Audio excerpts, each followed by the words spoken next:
This guy's always into something. You knew that when he retired, he wasn't going to be stationary. He was going to go and tackle a whole lot of things, artistic things, business things. So he's got a memoir coming out today, photographic memoir. Dwyane goes on sale today. You can find it wherever books are sold. And one of our favorites, Dwyane Wade, with us here. Thank you for joining us. Why did you end up deciding to do this? Is it you've always had an eye for photography? You've always been somebody who's enjoyed the photo shoots? Well, first, I wish you said when you started, you said you always knew he was gone. I wish you would have told me. I wish I always. This wasn't something that I planned to do. I didn't take the photos. I had a photographer, Bob Metellus, who was with me for the last. Well, it started in 2010, and we actually millions of photos, a lot of private moments, a lot of personal moments. And when I put together my last season, this was actually one of the things on the docket for me that I wanted to do. The documentary was one, Last Dance was one, Jersey Exchange was one, and coming out with this photographic memoir was the next. So I took over 200 photos that Bob and I have stashed away. And I just wanted to be able to tell my memoir through visuals and not just words on paper. You show us so much of your life, Dwyane. You really let people in. Why? I don't know. I don't know if I got a right answer to that, but I guess the biggest reason is because, just understanding when you go through life and you get people who, I get to go out in the world, before COVID and, touch people, and you get to understand that the things that you go through, the things that you speak out on, that you stand up for, it helps so many others, it helps so many families. And, I think my family and I, we go through so many things that in our community, people don't understand. Like even something as simple as surrogacy. Surrogacy is looked at as a Hollywood thing, and so we had to come out and kind of talk about it, and because a lot of people in our community was like, we don't get it, and so it's just you go through things in life, and I feel like it's a part of my responsibility to share them, and to help someone else be better, and maybe use some as inspiration to be inspired by something. Maybe don't do what I did, go the opposite direction, but whatever, just sharing all the things. Dwyane, which photo are you proudest of? Is there one or two? Uh, it's hard because we hand selected all 200 of them. I have 2 million photos with Bob.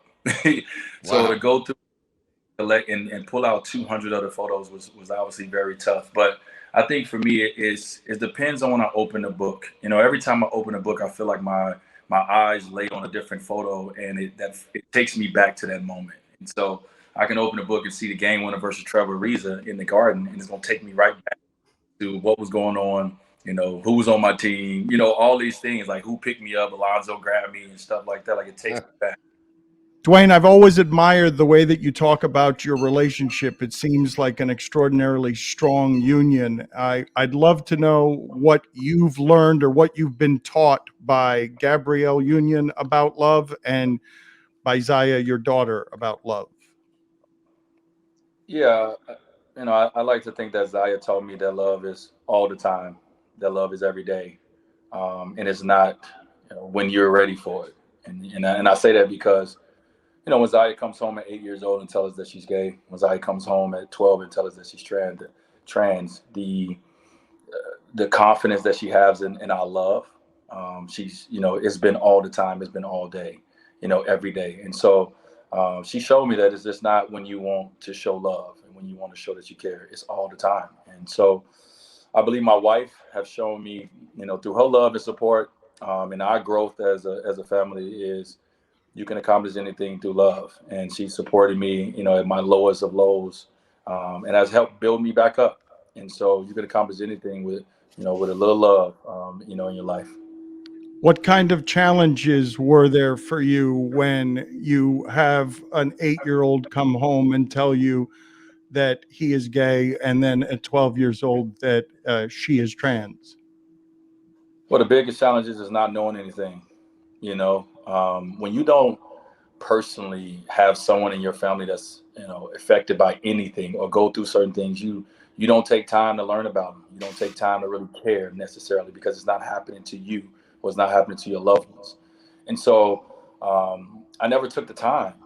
I think before Zaya came home at 8 and before she came home at 12, I like to think that I started to, to watch her, to notice, certain things that she would say, to notice certain movements, to notice certain things, to start, asking questions around 6, around 7, or whatever it was.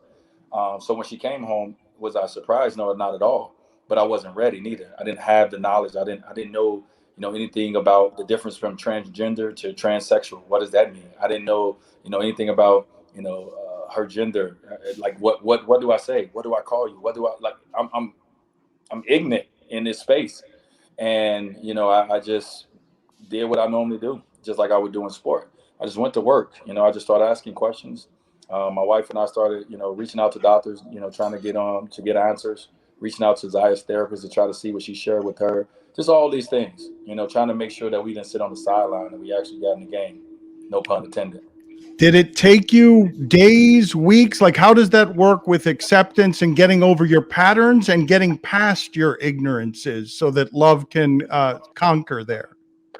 Well, acceptance come in when I held my daughter in the hospital. When I looked at her, and as a father, I said, these are all the things I'm going to do. I'm going to love you. I'm going to protect you. I'm going to provide for you. Acceptance come at that moment.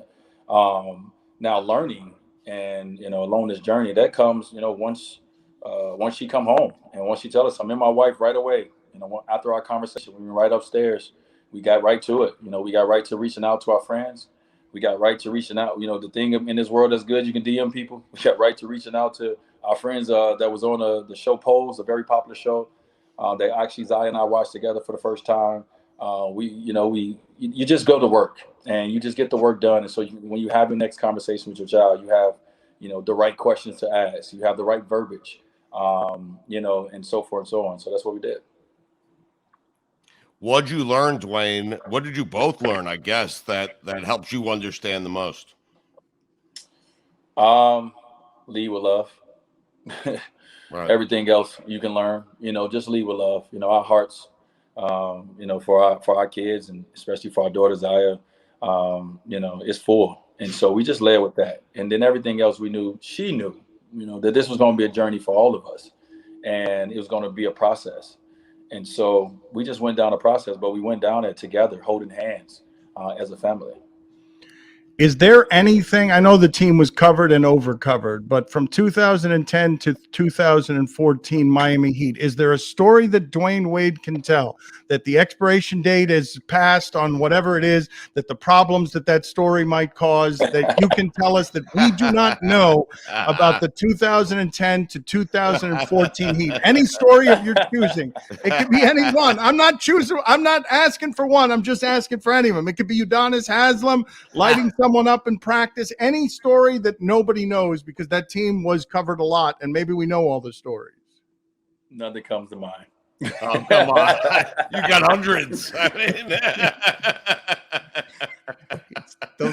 there's a lot of stories that you guys don't know. And I guess, what the thing is if you keep living, stories come out, more and more.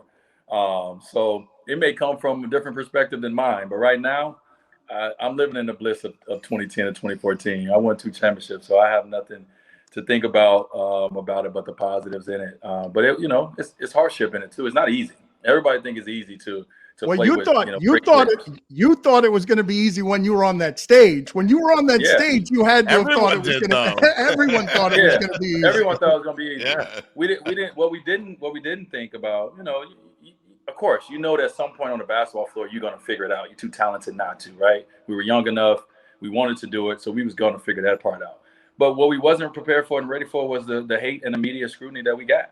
You can't be prepared for that. I mean, I don't think nobody at that point in the recent generation of sports went through something like we went through. So that's what we wasn't prepared for. The struggles to LeBron getting 9 turnovers because I'm cutting back door and he's trying to hit me in the corner. That just takes time.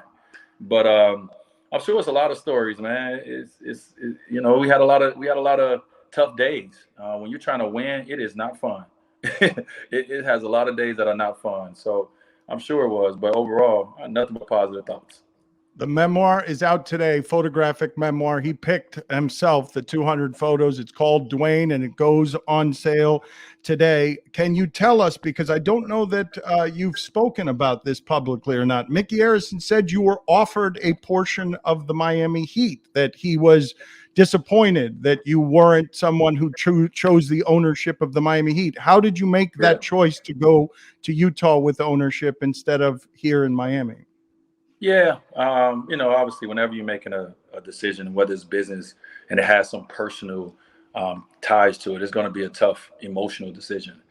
But for me, I've always tried, just like Mickey and just like their family. You try to make your business decisions based on what's best for you business wise. And the personal side of me, I love Miami. The personal side of me, I'm connected to it. My heart is there forever. The business side of me. My relationship with Ryan Smith and, my opportunity and my growth here on this side of the world it was different. And it's something I wanted to do. I kind of wanted to, Dan, I wanted my 16-year career and everything that happened in Miami. I kind of wanted to leave it as it is. I didn't want to bring any more hardship to it or any more of this or any more expectations. I signed the contract. I did my obligations. I retired.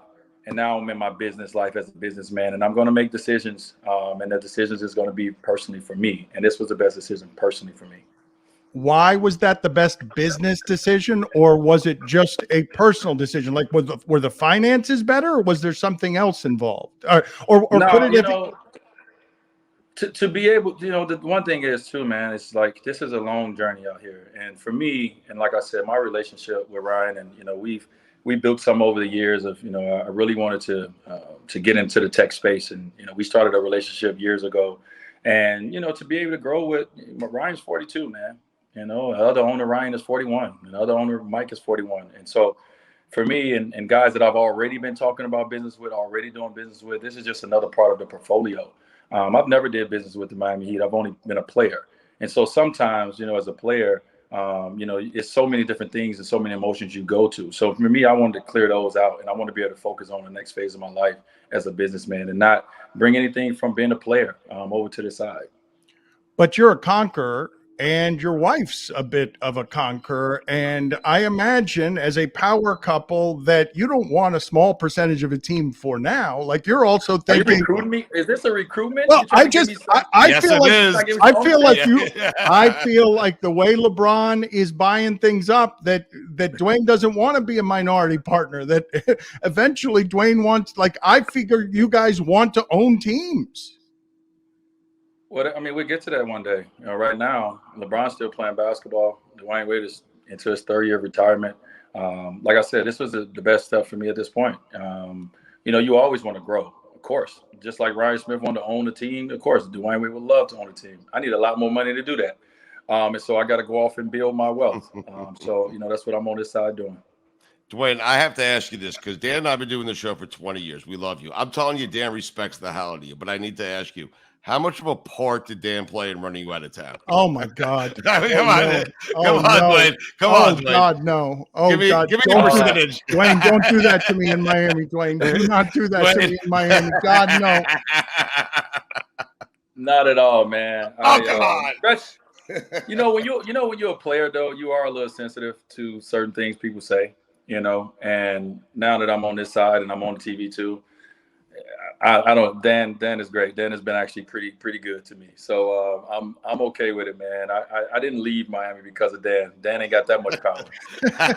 Just a little though. Again, check out the memoir, photographic memoir. He has always had an eye for the artistic. Thank you, Dwyane. I think and I hope that you know how much we have admired you. And somehow, and I say this sincerely, I really do, you have somehow been as a man in teaching us things that need to be taught during this time, from Trayvon Martin to your own household. You have been every bit the man that you have been as a basketball player, which is a startling thing to say given the basketball player you were. So thank you for making the time for us, as always.